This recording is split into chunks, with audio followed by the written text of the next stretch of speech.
allons aller dans notre enseignement d'aujourd'hui. Amen. Et moi, je crois que le Seigneur, l'enseignement d'aujourd'hui, va bénir le peuple de Dieu. Amen. Je le crois de tout mon cœur. Et je vais vous dire pourquoi. Parce que ce n'est pas ma parole, c'est la parole du Seigneur.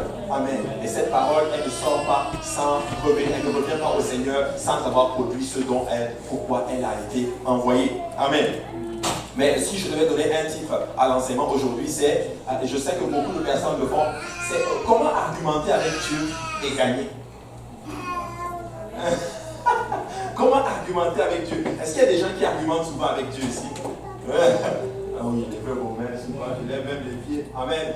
Moi j'ai souvent dit ceci, dès que tu argumentes avec Dieu, tu as déjà perdu. Amen. Mais vous savez quoi? Aujourd'hui, par la grâce du Seigneur, nous allons apprendre qu'on peut argumenter avec Dieu, on peut en fait plaider avec Dieu et gagner littéralement. Amen. Qui veut plaider avec Dieu et gagner? Là maintenant, je sais que vos mains vont être levées. Amen. Mais avant cela, je vais lire un passage et on va rentrer dans le vif du sujet. Psaume chapitre 37, verset 3 dit ceci. Confie-toi en l'Éternel et pratique le bien. Aie le pays pour demeure et la fidélité pour pâture. Fais de l'Éternel tes délices et il te donnera ce que ton cœur désire. Recommande ton sort à l'Éternel, mets en lui ta confiance et il agira. Il fera paraître ta justice comme la lumière et ton droit comme le soleil à son midi. Waouh, extraordinaire. Le psalmiste est en train de nous dire ici que si tu te confies en l'Éternel et que tu pratiques le bien et que tu aies le pays pour demeure, devine quoi? Il dit confie-toi à l'Éternel et pratique le bien. Et il te dit ceci, aie le pays pour demeure. Amen. Et la fidélité pour pâture. Maintenant, regardez ce que le verset 4 dit. Il dit, fais de l'Éternel tes délices et il te donnera ce que ton cœur désire. Donc, à travers ce verset, je me rends compte qu'il est possible d'avoir ce que notre cœur désire. Maintenant, qui veut avoir ici ce que son cœur désire? Amen. Nous voulons tous avoir ce que notre cœur désire, n'est-ce pas? Maintenant, la Bible dit, fais de l'Éternel tes délices et il te donnera ce que ton cœur désire. Nous aurons le temps en d'autres termes d'expliquer en d'autres termes ce verset. Qu'est-ce que ça veut dire? Moi, par exemple, j'arrive, quelqu'un va prendre ce verset et dit, moi je désire littéralement une Ferrari. Le Seigneur va me donner une Ferrari. Ce n'est pas de ça qu'il est en train de parler. Tu sais, si tu fais de l'Éternel tes délices, le Seigneur va changer le désir de ton cœur. Et les désirs de ton cœur vont fitter littéralement avec les désirs de Dieu. Et le Seigneur te donnera littéralement en d'autres termes ce que tu désires. Amen. Donc, si tu fais de l'Éternel tes désirs, tes délices, tu peux être sûr d'une chose, c'est que tes désirs vont changer.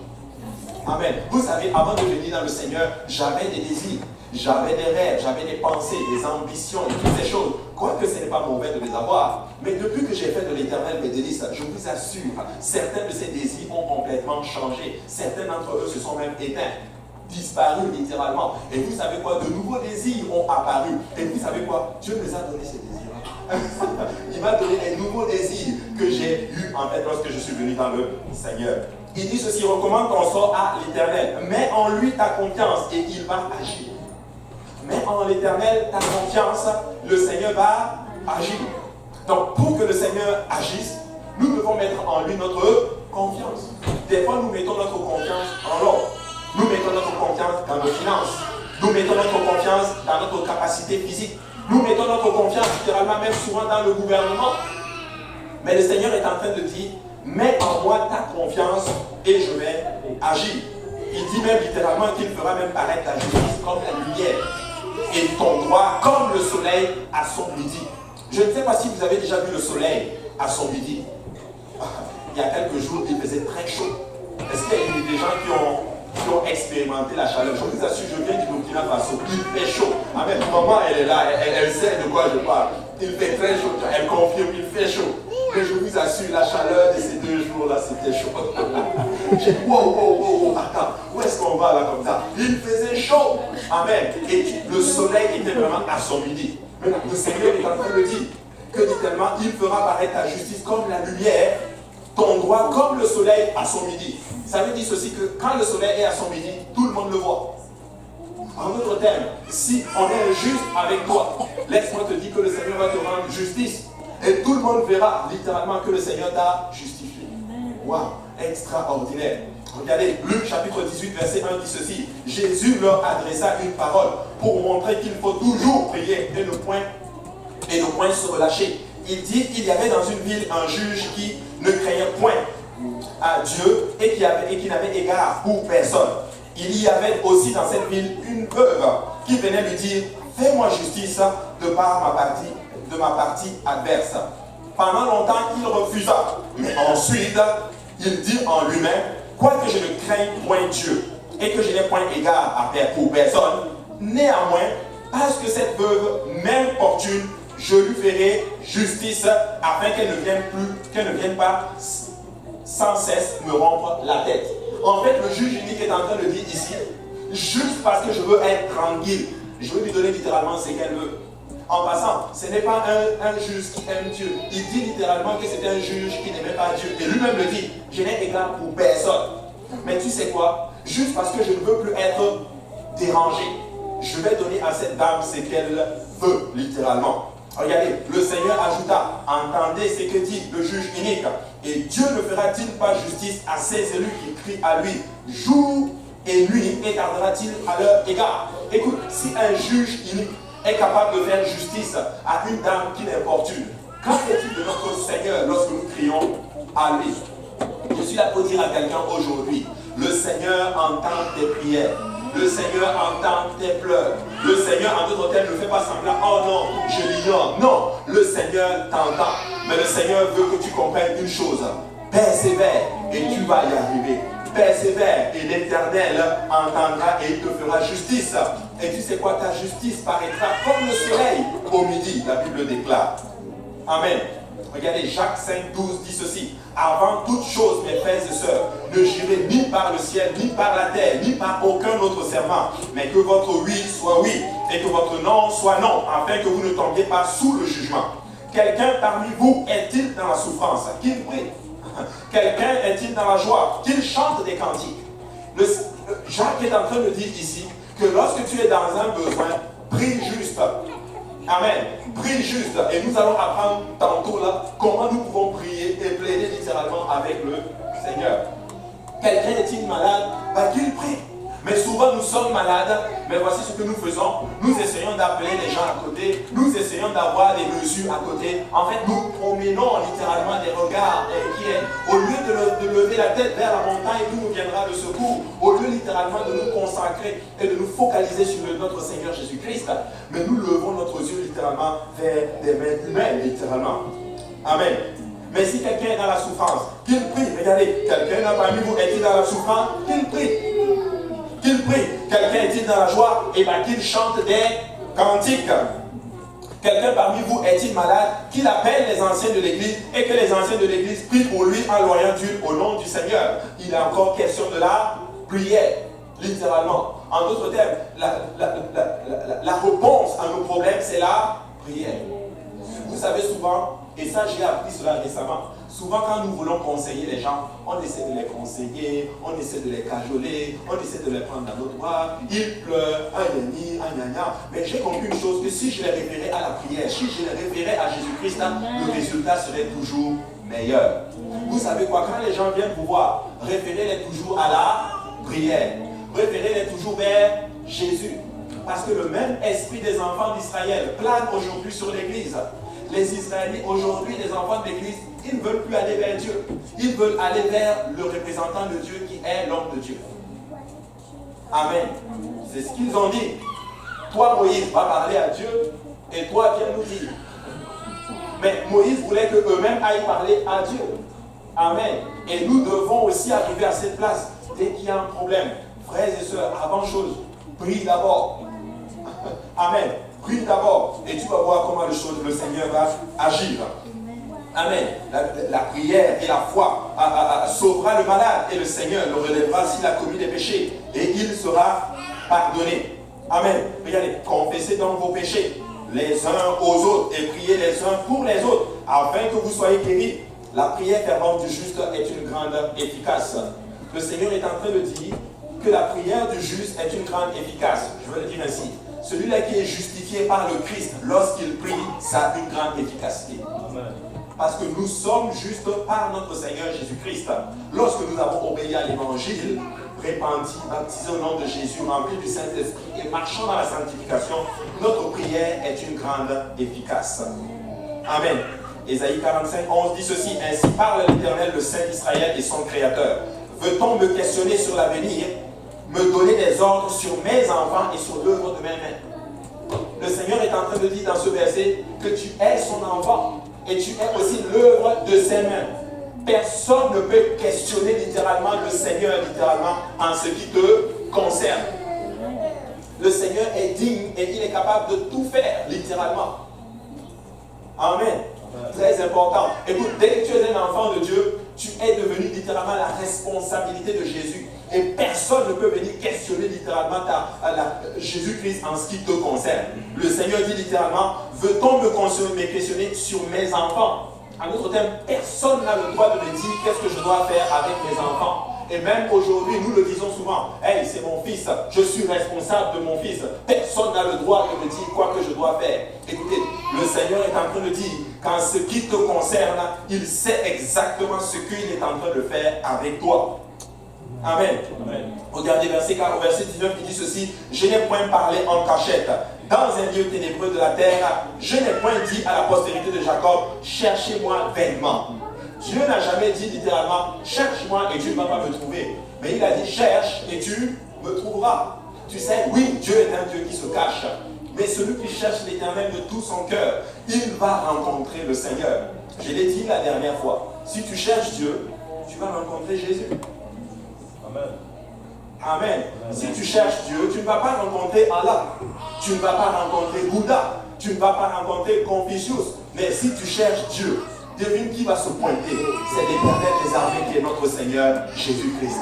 Waouh, extraordinaire. Écoute, tu ne cherches pas Dieu vainement. Tu peux chercher Allah vainement. Je l'ai fait. Tu peux chercher Bouddha vainement. Tu peux chercher Confucius vainement. Mais tu ne peux pas chercher Jésus-Christ vainement. Si tu cherches Jésus-Christ, tu vas rencontrer notre Seigneur Jésus-Christ.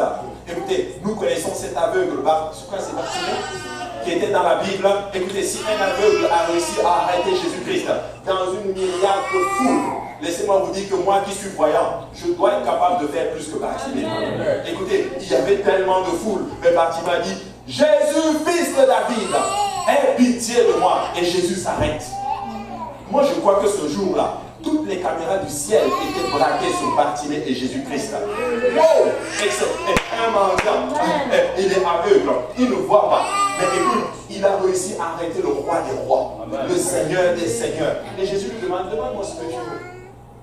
Vous vous rendez compte que même les apôtres n'étaient pas encore arrivés à ce niveau de relation avec eux, jusqu'à ce que Jésus leur demande: demandez-moi ce que vous voulez. Mais un aveugle qui rencontre Jésus-Christ juste, en fait, il a même quasiment jamais rencontré. Il l'a juste vu. Mais laissez-moi vous dire que son attitude, il a tellement cherché Dieu que Jésus dit: non, écoute, je dois juste m'arrêter un peu. En fait, je vais juste stopper ma course un peu. Moi, je crois que le temps s'est même arrêté. Parce que là où, quand Jésus s'arrête, tout s'arrête. Le temps s'arrête, le ciel s'arrête, même le diable s'arrête. Amen. Et c'était juste extraordinaire. Nous ne cherchons pas Dieu tellement. Mais si tu cherches le Seigneur, il va se montrer à toi. Moi, l'Éternel, je dis ce qui est vrai et je proclame ce qui est droit. Le Seigneur est en train de te dire aujourd'hui que ce que je te dis est vrai. La parole du Seigneur est scellée où? Dans les cieux. Elle est aussi scellée où? Sur la terre. Donc ce que Dieu dit est vrai. Et ça va certainement s'accomplir. Souvent je prie, je dis: Seigneur, dis juste un mot en ce qui me concerne. Juste un mot, alléluia. Écoute, un mot de Jésus-Christ suffit à débloquer ta situation. Parce qu'il est le roi des rois et sa parole a de l'autorité. Moi je veux juste que Dieu parle en ma faveur. Je veux juste que Dieu ouvre sa bouche et qu'il dise quelque chose. Qu'il dise juste soit et la chose est. Vous savez, quand il veut quelque chose, il dit juste soit et la chose est. Que la lumière soit et la lumière fut. Amen.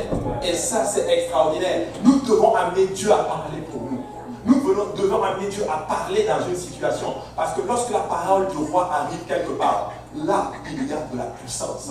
Écoute, nous pouvons avoir une dose de Saint-Esprit comme pas possible. On peut adorer la présence du Seigneur va tomber. Mais si Dieu ne parle pas dans nos vies, il ne va pas y avoir d'action. Je veux que Dieu parle pour moi. Amen. Je veux que Dieu parle dans ma vie. Il faut qu'il dise que la lumière soit dans ma vie et la lumière va être dans ma vie. C'est ce que je veux littéralement. Et il le déclare que l'Éternel élève sa main, que l'Éternel parle sur l'église de l'Est. Alléluia. Extraordinaire. Il dit, je proclame ce qui est droit. Vous savez, nous souvent, nous parlons beaucoup. Nous prions beaucoup. Et je le vois d'ailleurs, et moi d'ailleurs en premier, alléluia. Quand nous prions, nous multiplions les paroles, nous disons plein de choses, des fois nous sortons notre meilleur mot français, et à un moment donné, tu te rends compte que ça ne suffit plus haut, tu commences en langue, tu parles, nous faisons beaucoup de choses, et ce n'est pas mauvais. Amen, c'est même très bon. Mais souvent, nous sommes en train de dire souvent, Seigneur, que ta volonté soit faite, et je l'ai faite. Mais récemment, j'ai compris que, en fait, tu sais quoi? Ce n'est pas vraiment ce que Dieu recherche. Oui, il le recherche d'une façon. Mais qu'est-ce que je veux dire par là? Comprenez le contexte dans lequel je suis en train de parler. Dieu cherche des gens littéralement qui vont plaider littéralement avec lui. Dieu cherche littéralement des gens qui vont se tenir à la brèche littéralement. Des gens qui vont dire, Seigneur, non, pas ça. Des gens qui vont se dire, non Seigneur, tu ne peux pas faire cela. En fait, il va vouloir faire quelque chose et il va s'arranger littéralement à ce que tu plaides littéralement avec lui. Amen. Le Seigneur cherche des gens qui vont argumenter avec lui. Regardez Ézéchiel chapitre 22, verset 30. Je cherche parmi eux un homme qui élève un mur, qui se tienne à la brèche devant moi, en faveur du pays, afin que je ne la détruise pas, mais je n'en trouve point. Le Seigneur est en train de chercher quelqu'un qui va se lever littéralement et qui va plaider littéralement pour un peuple impie. Qui va plaider littéralement pour le salut d'un membre de famille, qui va plaider littéralement justement pour la réussite littéralement de quelque chose. En tout cas, le Seigneur cherche quelqu'un qui va se tenir à la brèche. Alléluia. Et c'est juste extraordinaire. J'ai beaucoup aimé le pasteur lui-même quand il a parlé justement de se tenir à la brèche, à la veillée de prière. C'était juste extraordinaire comme il a apporté. Mais laissez-moi vous dire une chose, peuple de Dieu. Nous devons arriver à une place et nous sommes capables, alléluia, d'argumenter et de plaider avec le Seigneur dans la volonté du Seigneur. Dieu cherche une excuse pour ne pas détruire. Il cherche une excuse pour bénir. Dieu cherche une excuse pour ne pas maudire, mais il cherche une excuse pour bénir quelqu'un. Amen. Alléluia. Nous aurons le temps de le développer. Vous savez, pourtant, dans le jardin de Gethsemane, et je pourrais manquer quelqu'un allait lever sa main, ses pieds même sauter. Mais pasteur Abou, il y a ça dans la parole du Seigneur. Oui, mon frère, il y a ça dans la parole du Seigneur. Matthieu 26, 31 dit ceci. Mais ayant fait quelque part, il se jeta sur sa face et pria ainsi. Mon Père, s'il est possible que cette coupe s'éloigne de moi. Toutefois, non pas ce que je veux, mais ce que tu veux. Ça, c'est qui parle ici?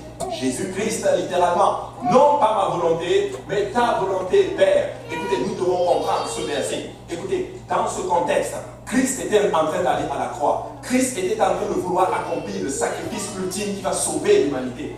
Sa chair, littéralement, ne voulait pas aller à la croix. Nous comprenons qui est Christ. Christ n'est pas simplement un homme. Christ est 100% homme, 100% Dieu. En fait, dans cette chair habitait littéralement le Dieu Tout-Puissant. Dans cette chair habitait corporellement toute la plénitude de la divinité.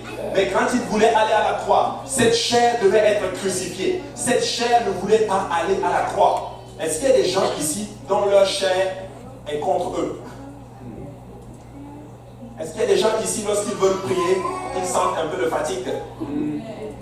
Est-ce qu'il y a des gens ici, quand ils veulent prier, c'est comme si le sommeil devient de plus en plus lourd? Est-ce qu'il y a des gens ici, lorsque tu veux venir à l'église, non, je vais rester quand même un peu? Est-ce qu'il y a des gens, quand vous prenez votre douche, vous avez envie de rester sous l'eau chaude, surtout en hiver? Et tu ne veux même pas jusqu'à ce que l'eau chaude finisse. Amen, levez les mains, je sais que amen, nous le faisons tous ça. La chair littéralement est contre l'esprit. Dans ce contexte, c'est que la chair de Christ ne voulait pas aller à la croix. Mais la chair littéralement, mais il a pris le dessus littéralement sur sa chair littéralement. Mais ce que nous devons comprendre, c'est que le Seigneur cherche des gens littéralement qui vont plaider avec lui. Amen. Regardez ce que Martin Luther, vous connaissez Martin Luther, qui est un des réformateurs, littéralement. Il a déclaré ceci. Il dit, Seigneur, j'aurai ma volonté de toi en ce moment. Qu'est-ce que ça veut dire? En fait, il est en train de dire ceci. En fait, ma volonté qui fit avec ta volonté, je l'aurai en ce moment. Amen. Et je suis là pour dire ceci au Seigneur, littéralement au Seigneur, sous son onction littéralement. Nous allons avoir la volonté de Dieu en ce moment. Parce que vous n'avez pas compris. Nous allons avoir le réveil. Parce que c'est la volonté de Dieu qui est un réveil ici. Amen. Et vous savez quoi? Ça va se passer avec ou sans nous. Amen. Mais vous savez quoi? Ça va se passer avec nous. Parce que nous avons décidé de prendre part à son œuvre. Nous allons nous fider, nous allons plaider avec Dieu jusqu'à ce que sa volonté arrive. Amen. Amen. Nous allons plaider avec Dieu jusqu'à ce que sa volonté arrive. Nous avons tous des désirs, comme j'ai parlé au début. Mais Dieu aussi a des désirs pour nous. Et les désirs de Dieu sont les meilleurs. Les désirs de Dieu sont bons. Il y a peut-être des milliers de choses que Dieu veut nous donner. Mais nous tombons souvent dans l'un de ces cas. L'un de ces 5 cas que je vais évaluer tantôt. Premier cas, nous ne l'avons pas demandé. Amen. Certaines prières, nous ne le faisons pas. Écoutez, certaines choses arrivent parce que Dieu connaît nos besoins. Mais certaines choses, nous devons les prier. Nous devons prier pour le réveil. Nous devons crier à Dieu pour que Dieu sauve. Écoutez, nous devons prier certaines prières. Certaines prières n'arrivent pas comme cela. Il faut que tu élèves la voix. Il faut que tu cries à Dieu. Et devine quoi? Dieu, avant d'aller à Sodome et Gomorrhe, il va d'abord passer chez toi. Abraham, écoute-moi bien. Il va d'abord passer chez toi. Pour que tu plaides pour Sodome et Gomorrhe. Écoute, avant d'aller frapper tel frère qui a fait quelque chose, il va d'abord passer chez toi. Et toi, tu vas dire, mais Seigneur, il y a quand même 2 bonnes choses en lui là. Laisse-le tranquille. Please, parce que tu es un grand Dieu, n'est-ce pas? Nous devons prier certaines prières. Première chose. Deuxième chose, ou dans les cas dans lesquels nous tombons, nous l'avons demandé avec une méthode ou un motif incorrect. Vous savez, souvent, nous prions à Dieu, mais les motifs ne sont pas bons. Nous prions à Dieu, mais la méthode que nous utilisons pour appeler Dieu ne sont pas les bonnes méthodes. Amen. Écoutez, comprenez-moi bien. Tu sais ce que tu demandes. Il faut que le motif soit vraiment un motif qui est pour la gloire du Seigneur. Souvent, nous voulons certaines choses, mais c'est pour que les gens disent que, oh, lui aussi il a telle chose. Écoutez, ce n'est pas parce que tel frère ou telle soeur a quelque chose qu'il me faut automatiquement cette chose. Écoutez, je ne demande pas les choses pour venir littéralement, alléluia, me vanter. Regardez comment Dieu m'a béni. Non, nous demandons les choses parce qu'il y a un besoin et nous voulons glorifier le nom de l'Éternel avec. Écoute, si tu demandes les choses juste pour satisfaire ta passion, devine quoi, ces choses ne vont pas arriver. Tu vas traîner longtemps. Ça ne va pas arriver et devine quoi, tu risques même de souffrir. Parce que la passion de cette chose va rester tellement dans ton cœur. Tu vas tellement désirer une chose qui ne va jamais arriver dans ta vie et tu risques justement de souffrir avec cela. Et il y a beaucoup de personnes dans une situation comme cela. Le motif n'est pas bon. La méthode avec laquelle il désire n'est pas bonne. Des fois, nous voulons même aider Dieu à accomplir sa promesse. La méthode n'est pas bonne. Amen. Peut-être que ça va arriver, mais avec des conséquences. Troisième cas, nous n'avons pas été persistants avec lui. Certaines prières, il faut que tu pousses. Il faut vraiment que tu cries à Dieu. Il faut que tu lèves les mains et que tu pousses. Tu pousses jusqu'à ce que cette brèche littéralement se casse littéralement et que tu entres dans ta promesse. Écoutez, nous devons être persistants dans certains cas. Je vais être honnête avec vous. Vous pensez que le diable va nous laisser les âmes à venir comme cela? Vous pensez qu'on va fermer les yeux, lever les yeux et bam, l'église est pleine? Non. Tu penses que tu vas juste rester comme ça et puis ta famille va être sauvée? Non. Est-ce que tu penses que tu vas rester comme ça et les choses vont commencer à se débloquer dans ta vie? Non. Tu vas être persistant. Tu vas pousser lorsque ça ne va pas. Ça va être difficile, mais tu pousses, comme on nous a dit littéralement à la Bible, jusqu'à ce que cette brèche s'ouvre littéralement, jusqu'à ce que ce mur se casse littéralement et tu entres et tu prends la possession de ta promesse. Des fois, nous devons pousser. Nous devons être persistants. Des fois, mais nous ne sommes pas persistants. au petit obstacle, nous abandonnons littéralement. Mais c'est une erreur fatale. Quatrième point, nous ne sommes pas encore prêts à recevoir la réponse. Des fois, nous demandons certaines choses, mais tu n'es pas prêt à recevoir la promesse. Tu n'es pas prêt justement à contenir ce que le Seigneur veut te donner. Pourquoi? Parce que tu es dans, comme on dit, on ne met pas un nouveau vin dans le vieilles outres. Tu as encore une vieille outre, mais Dieu veut mettre le vin nouveau dedans. Ça risque d'exploser littéralement cette vieille outre. Dieu veut d'abord briser la personne.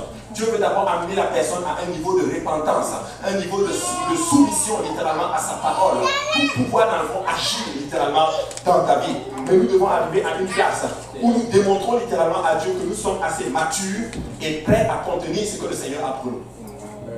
Moi, je suis prêt. Je suis prêt à voir ce réveil.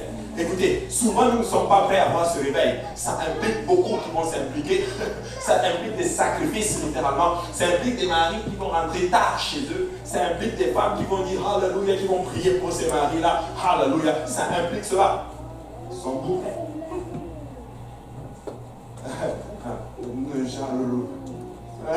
Amen. Quelqu'un dit mais oui, Dieu est prêt. Alléluia. Et sinon, il n'aura pas fait ça comme ça. Alléluia. Mais le Seigneur, mais écoutez, nous sommes prêts. Nous devons être prêts. Vous savez, souvent nous avons peur. Nous avons peur. Ça va être difficile. Non, ça ne va pas être difficile. Avec l'aide de l'Éternel, ça va bien aller.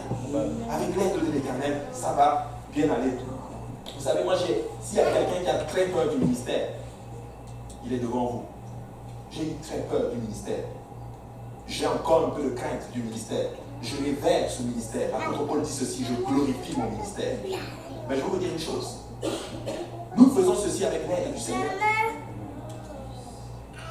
Amen. Avec l'aide du Seigneur. Souvent, nous ne sommes pas prêts. Nous ne sommes pas prêts. Cinquième point, nous ne pouvons pas voir le préjudice. Ou du moins, nous ne pouvons pas voir en d'autres termes les dégâts que cela va causer lorsque le Seigneur répond ou exauce notre prière. Souvent, nous demandons certaines choses, mais nous ne sommes pas prêts. En fait, Dieu voit que s'il te donne ça maintenant, ou du moins s'il te donne ça, ça va te créer des problèmes. Dieu dit non, je ne te le donne pas. Et là, tu commences à être frustré. Tu ne comprends pas pourquoi telle chose n'arrive pas.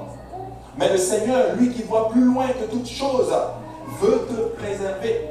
Et nous sommes souvent dans ces 5 cas. Amen. Regardez, Jérémie 29, 11 dit ceci. Car je connais les projets que j'ai formés sur vous, dit l'Éternel, projet de paix et non de malheur, afin de vous donner un avenir et de l'espérance. Dieu dit que je connais les projets que j'ai faits pour vous. Ce sont des projets de paix, pas des projets de malheur. Écoutez, Dieu ne t'amène pas dans un endroit pour te faire du mal. Vous savez, quand je me mariais, un homme de Dieu m'a dit ceci. Dieu ne te piégera, il ne va jamais te piéger. Ça a été comme une parole qui a débloqué littéralement ma confiance, littéralement. J'ai sauté dans cette affaire. Il ne va jamais te piéger. Pourquoi Dieu va te piéger? Pourquoi Dieu va t'amener dans un endroit et te faire souffrir? Pourquoi Dieu va te dire, tu sais quoi, saute? Tu sais quoi, saute dans ce ravin, tout en sachant qu'il y a des crocodiles. Il ne serait pas un père responsable à ce moment-là. Mais le Seigneur dit ceci. Qui va me questionner en ce qui concerne les enfants? Le Seigneur a des projets de bonheur pour toi. S'il te demande d'aller quelque part, vas-y. Il te demande de t'engager quelque part, engage-toi. Il te demande de faire quelque chose, fais-le. Fais confiance à l'Éternel des armées. Il ne t'abandonnera jamais. En passant, si tu obéis, c'est toi qui seras béni. En passant, ceux-là qui sont bénis, ils sont obéissants au Seigneur Jésus. Amen. Jacques 4, 12 dit ceci. Vous convoitez et vous ne possédez pas. Vous êtes meurtriers et envieux et vous ne pouvez pas obtenir. Vous avez des querelles et des luttes et vous ne possédez pas parce que vous ne demandez pas. Vous demandez et vous ne recevez pas parce que vous demandez mal dans le but de satisfaire vos passions. L'apôtre Jacques était en train de parler ici justement. Il leur dit que ces gens-là, ils ne recevaient pas parce qu'ils demandaient pour satisfaire leurs passions. Amen. Vous savez, je l'ai dit toujours, ce que nous demandons à Dieu ne doit pas, en d'autres termes, le but de cela, ce n'est pas pour satisfaire nos passions. Ce n'est même pas pour faire jouer la galerie littéralement. Non. Mais ce que nous demandons, c'est pour glorifier le Seigneur. C'est pour glorifier le Seigneur. Des fois, nous devons même faire attention à certains témoignages que nous faisons et voir quel est le motif, pourquoi tu fais tel témoignage. Est-ce que c'est parce que les gens, pour que les gens te regardent, waouh, ou est-ce qu'il faut que les gens disent gloire à Jésus? Amen. Très important. 1 Corinthiens 2,9 dit ceci. Mais comme il est écrit, ce sont des choses que l'œil n'a point vues, que l'oreille n'a point entendues, et qui ne sont montées au cœur de l'homme, des choses que Dieu a préparées pour ceux qui l'aiment. Écoutez, Dieu nous aime. Il a préparé des choses que l'oreille n'a point entendues, que l'œil n'a point vues. Vous savez quoi? Quand j'ai donné ma vie au Seigneur, j'avais très peur. Jamais je ne pourrais vivre pour ce Dieu-là. Ses exigences, quand tu lis sa parole, tu as l'impression que ses exigences sont trop élevées. Mais je veux vous dire une chose. Quand j'ai embarqué dans cette affaire, malgré que j'étais un pécheur, il m'a donné la force de vivre au-dessus du péché. Oui, c'est possible de vivre au-dessus du péché. Oui, c'est possible de vivre une vie sanctifiée. C'est possible avec l'aide du Seigneur. Le Seigneur ne t'appelle pas juste pour te faire du mal, mais il t'appelle parce qu'il sait que ça c'est bon pour toi. Vous savez, la prière n'est pas pour Dieu. La prière est pour nous. La prière ne dit pas à Dieu de vouloir on ne dit pas à Dieu de vouloir nous donner quelque chose.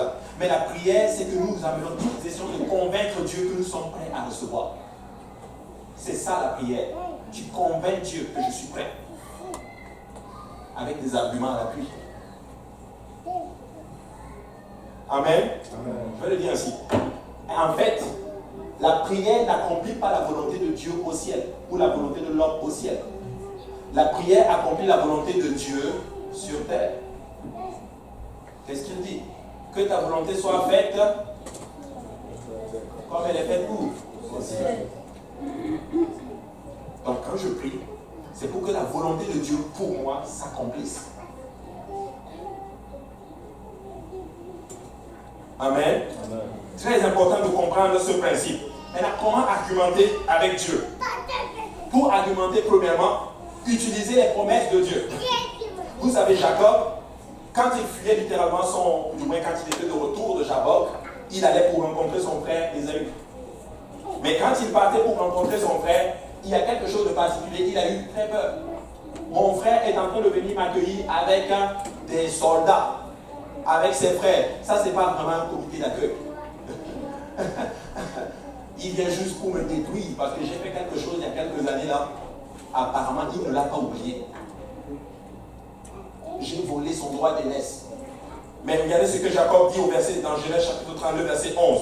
Délivre-moi, je te prie, de la main de mon frère, de la main d'Ésaü, car je crains qu'il ne vienne et qu'il ne me frappe avec la mère et les enfants. Et toi, tu as dit, je te ferai du bien, je rendrai ta postérité comme le sable de la mer, si abondant qu'on ne saurait là le compter.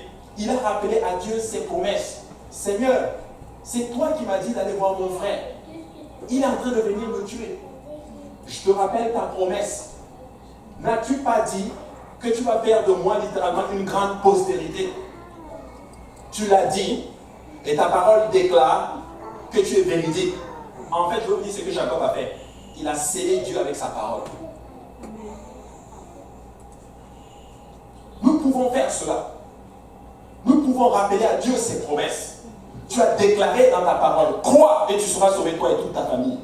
C'est une promesse. Nous pouvons réclamer cela dans le nom de Jésus-Christ. Tu peux ramener tous les jours cela devant Dieu, parce que Dieu, quand il entend sa promesse et qu'il sait qu'il est véridique, il va l'accomplir. Parce qu'il est un Dieu véridique.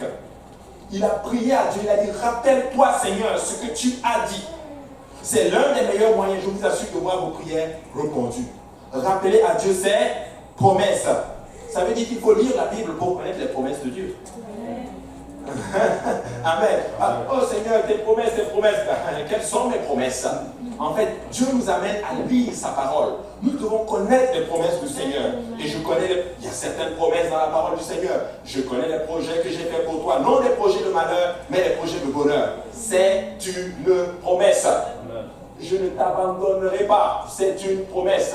Ton père et ta mère peuvent t'abandonner, mais moi, l'Éternel, je ne vais jamais t'abandonner. C'est une promesse. Amen. C'est une promesse. C'est une promesse. C'est une promesse. Ça veut dire que nous devons lire. Vous savez quoi? Obtenez une écriture de la Bible où Dieu fait une promesse et vous le lui rapportez. Amen. Dis Seigneur, regarde, c'est toi qui l'as dit. C'est même écrit dans ta parole. Je l'ai ici là. C'est dans Luc 2, 3 ou quelque chose. Donnez même lui la référence. C'est écrit là. Et le Seigneur va accomplir littéralement. Vous savez, c'est comme si quelqu'un prenait, vous êtes en train de discuter avec lui et il prend des notes de ce que vous dites. Et un jour, il vient te montrer ses notes. Bah écoute, tu avais dit ça, voici les notes. Si vous êtes quelqu'un de parole, qu'est-ce que vous allez faire? Vous allez exécuter ce que vous avez dit. Amen. Amen. Rappelons à Dieu ses promesses. Et j'aime beaucoup cette chanson-là quand j'ai donné ma vie au Dieu. Je rappelle à Dieu. Vous ne connaissez pas la chanson, mais l'Éternel est quand même bon. Rappelez à Dieu ses promesses.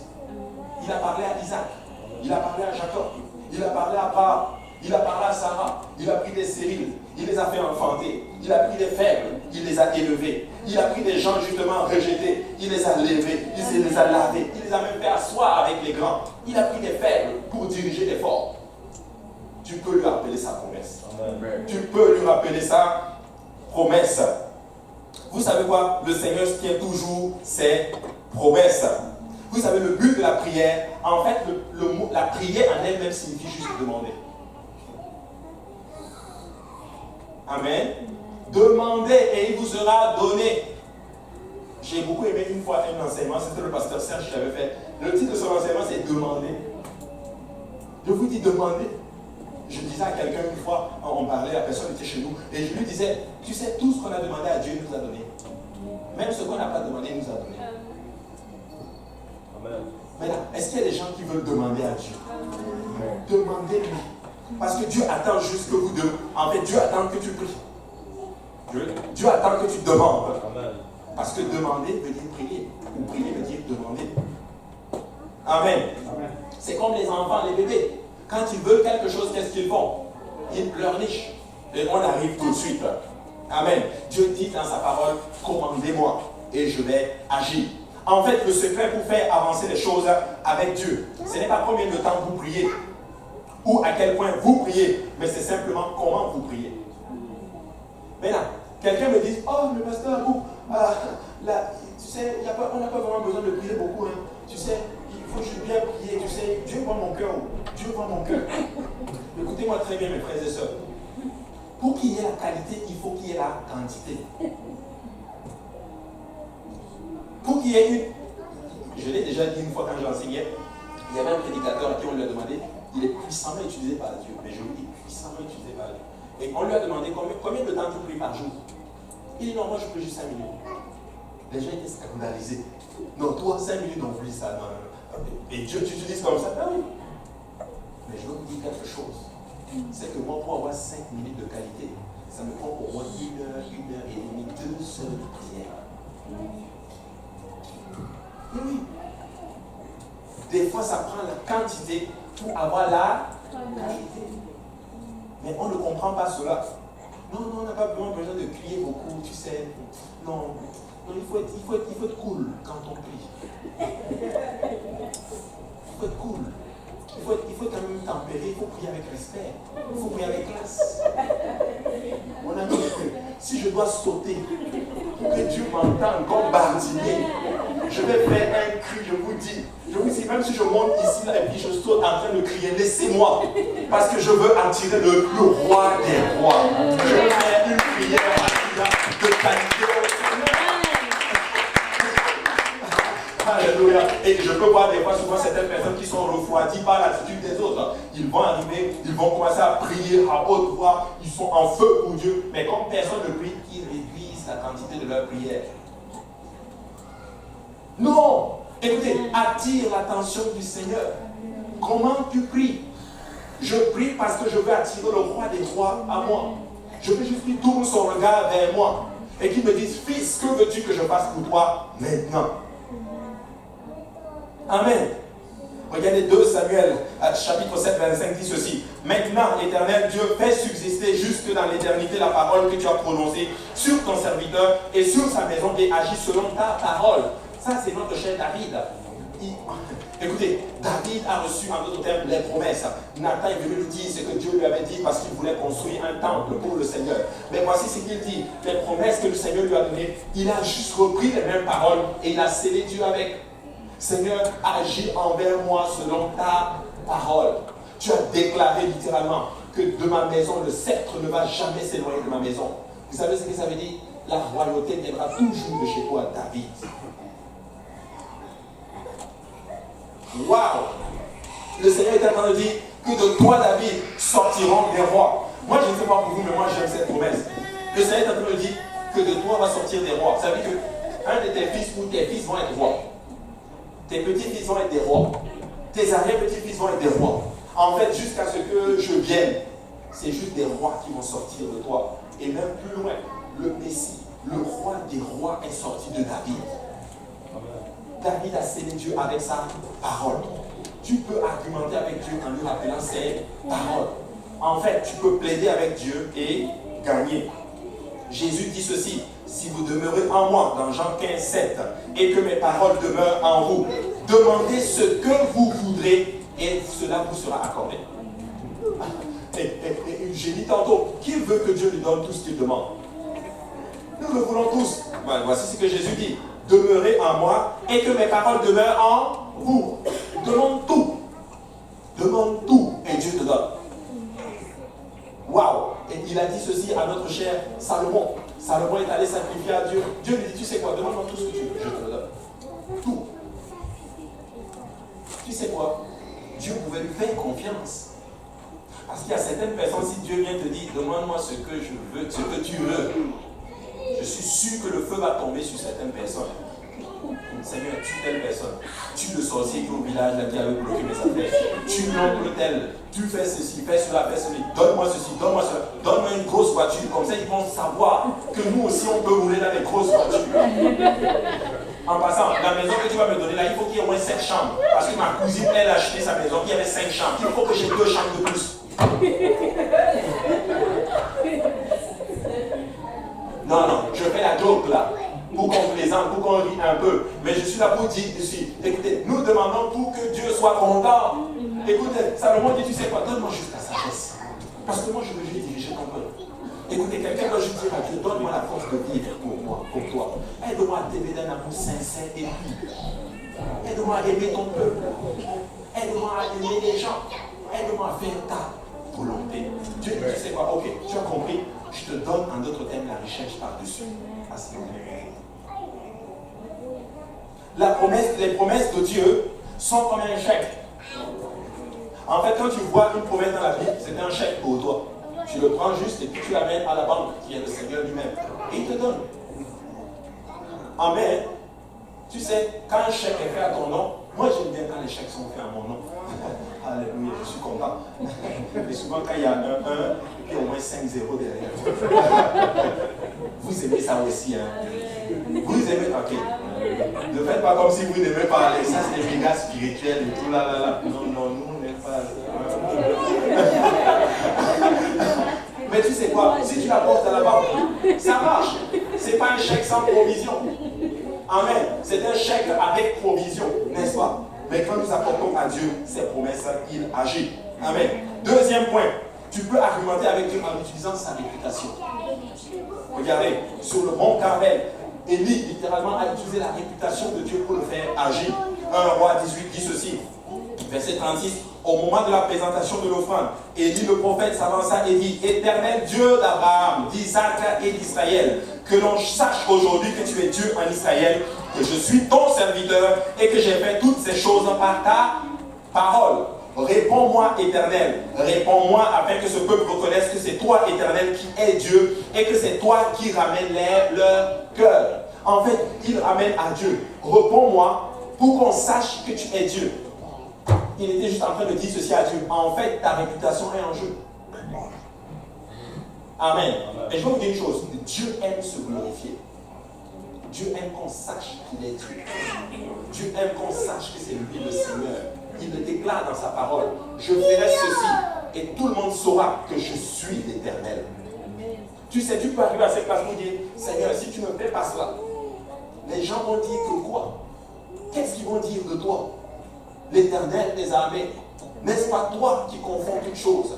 N'est-ce pas toi le maître des temps et des circonstances? N'est-ce pas toi qui nous as sauvés littéralement? Écoute, si tu nous laisses tomber, l'Éternel, qu'est-ce qu'ils vont dire? Souvent je dis, Seigneur, Seigneur, si tu n'agis pas, qu'est-ce que ces gens à qui j'ai déjà témoigné de ton grand nom, qu'est-ce qu'ils vont dire? Vont-ils dire que j'ai perdu mon temps?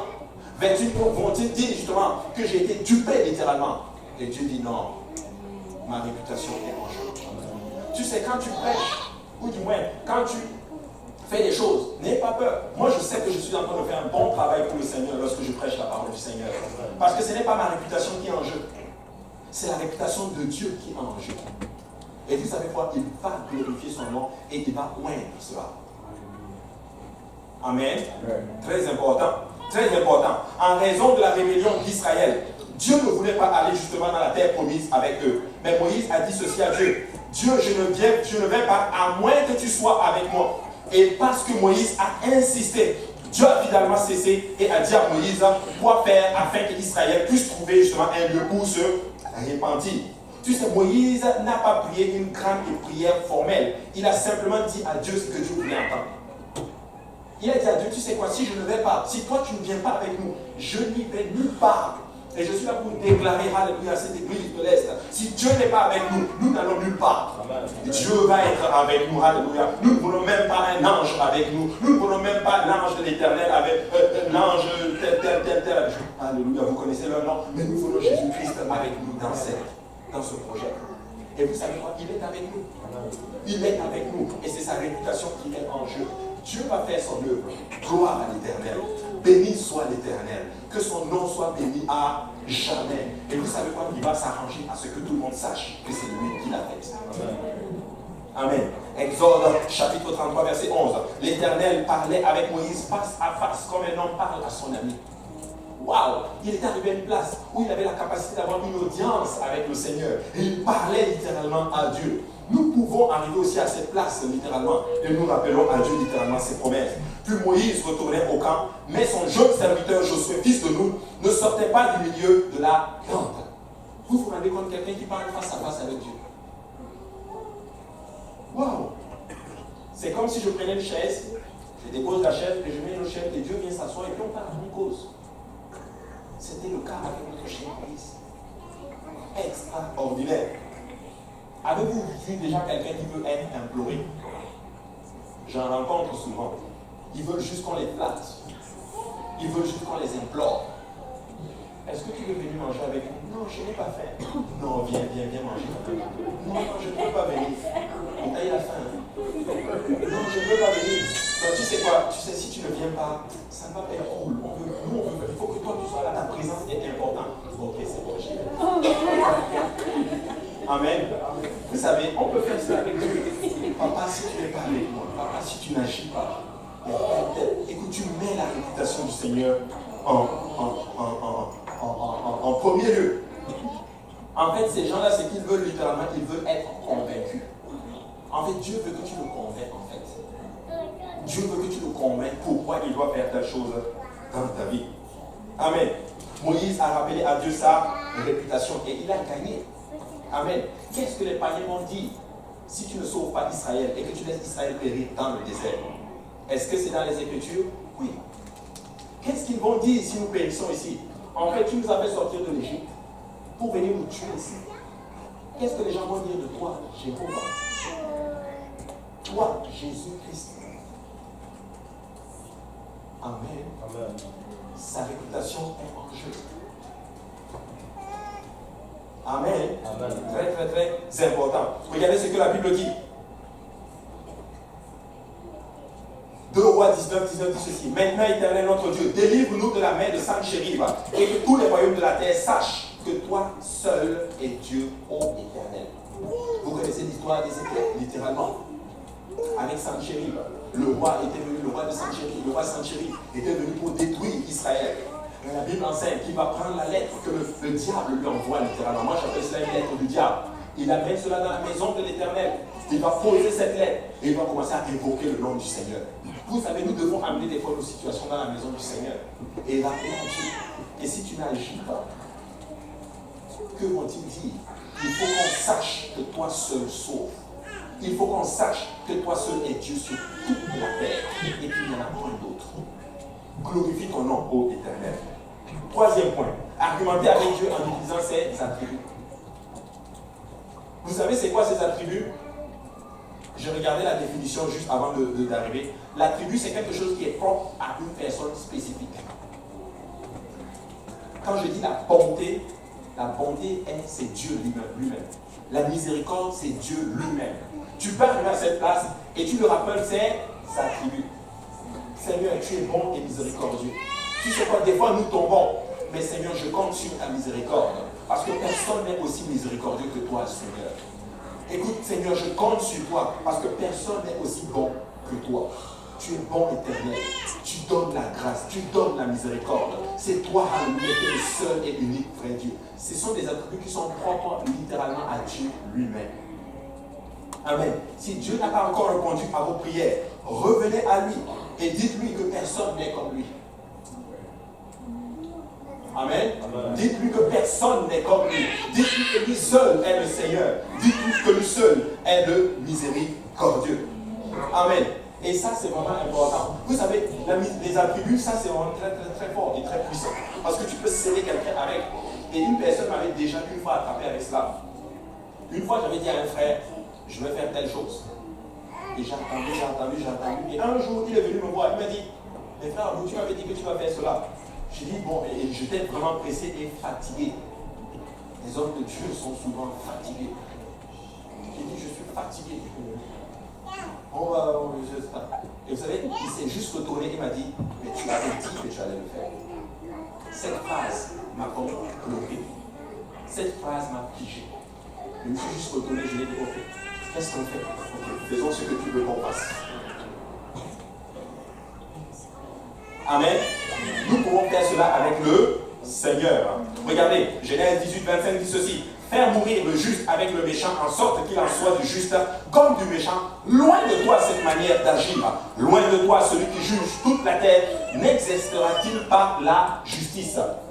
C'est la technique que Abraham a utilisée en d'autres termes pour sauver Sodome et Gomorrhe. En fait, il a essayé du meilleur qu'il pouvait. Dieu est passé par chez lui d'abord pour aller détruire Sodome et Gomorrhe.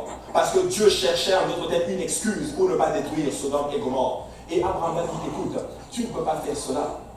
Tu es trop bon pour faire cela. Tu ne détruis pas le juste avec l'injuste en même temps. Loin de toi cette manière d'agir. Et le Seigneur dit, tu sais quoi, si je trouve les justes, je ne veux pas détruire. Tu sais, tu peux plaider ainsi pour ton frère et ta soeur. Souvent, au lieu de plaider à ce que Dieu détruise quelqu'un, tu peux dire, Seigneur, regarde, une fois cette personne a nettoyé la maison, il y a au moins un peu de bien en lui. Une fois, je l'ai vu évangéliser.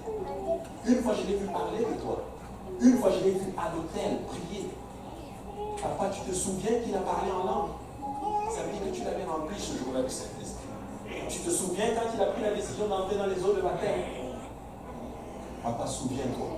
Loin de toi cette manière d'agir parce que tu es trop bon et ta bonté n'a pas de limite. Nous pouvons toucher Dieu avec ses attributs. Nous pouvons toucher Dieu avec ce qu'il est. Parce que Dieu n'est pas mauvais. Dieu est bon. Quatrième point. Argumenter avec Dieu en utilisant ses records, ses victoires, ses hauts faits. Vous savez, rappelez à Dieu en d'autres termes toutes ses batailles, toutes ses victoires. Rappelez-le que jamais, il n'a jamais perdu de bataille. Si quelqu'un connaît une bataille que Dieu a perdue, qu'il me le dise. Il n'a jamais perdu. Toujours vainqueur. Regardez, Psaume 27, 9 dit ceci. Ne me cache point ta face.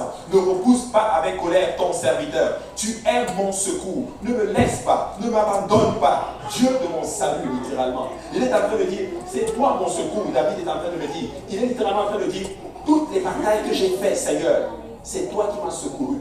En fait, tu les as tous gagnés. Tu n'échoues jamais. Et tu ne perds jamais. Secours-moi, Dieu de mon salut. Il rappelle à Dieu que Dieu est content. Dieu dit, c'est vrai, je n'ai jamais rien perdu. Et ce n'est pas cette bataille que je vais perdre. En fait, je ne vais jamais rien perdre. Et souvent, j'ai envie de dire aux gens qui sont endettés pour Dieu. Tu n'es pas le premier cas de Dieu. Amen. Dieu a déjà fait de grandes choses et je rends grâce à Dieu pour ce que Dieu a fait parmi nous. J'ai vu des gens quand ils sont venus à Dieu, ils étaient durs, entêtés comme pas possible. Mais regardez ce que le Seigneur a fait avec vous. Rappelez à Dieu ses victoires. Dieu a fait de grandes choses.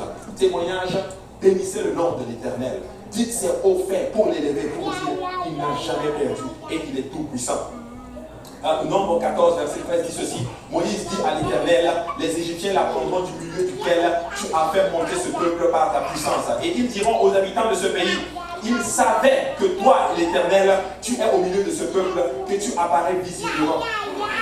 Toi, l'Éternel, que ta nuée se tient sur lui, que tu marches devant lui le jour dans une colonne de nuée et la nuit dans une colonne de feu. Vous savez, Israël a toujours prié justement le Dieu d'Abraham, le Dieu d'Isaac et le Dieu de Jacob. Ils ont appelé à Dieu ses hauts faits. Nous devons aussi rappeler à Dieu ses hauts faits. Nous devons proclamer les hauts faits de l'Éternel. Dites-lui, Seigneur, n'est-ce pas toi qui as changé telle personne? N'est-ce pas toi qui as sauvé les parents de telle personne? Papa, tu peux le faire aussi avec mes parents, littéralement.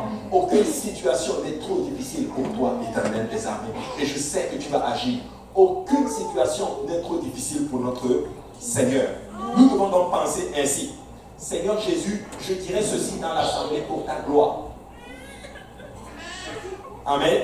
Et la main de Dieu n'est pas trop courte pour toucher, ni son oreille trop lourde, ni trop éloignée pour entendre.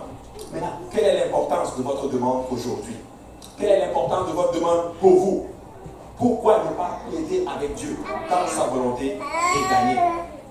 Ne plaidez pas hors de la volonté, vous allez perdre, mais plaidez dans sa volonté. Regardez Malachie, et je vais terminer avec cela.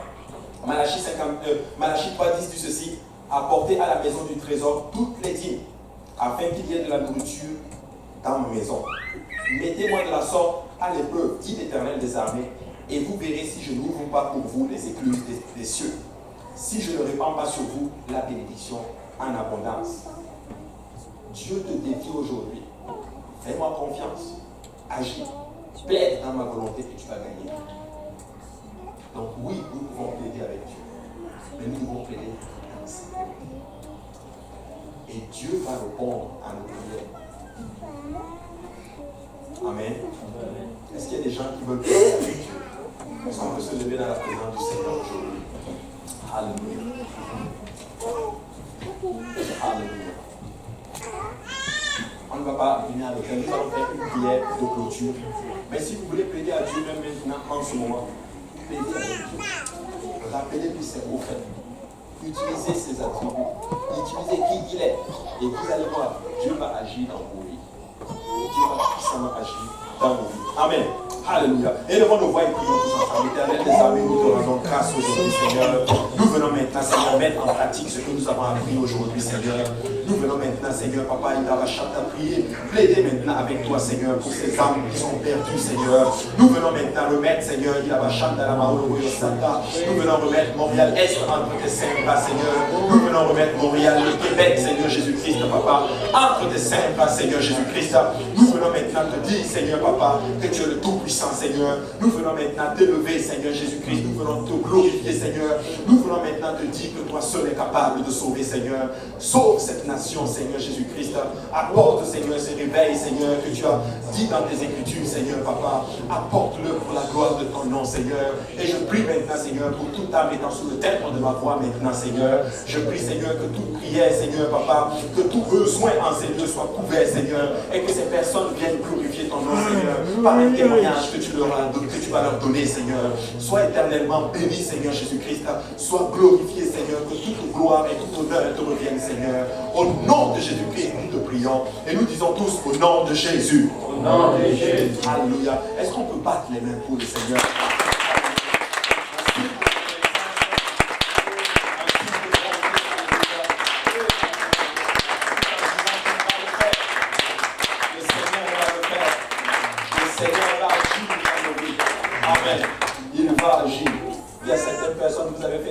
Vous avez attendu pendant longtemps. Dieu va exaucer ces prières-là. Dieu va exaucer parce que vous êtes maintenant prêts à le recevoir. Amen. Alléluia. Soyez bénis au nom de Jésus. Amen. Saluez votre voisin si c'est approprié. Et bénissez la personne au nom de Jésus. Bénis au nom de Jésus.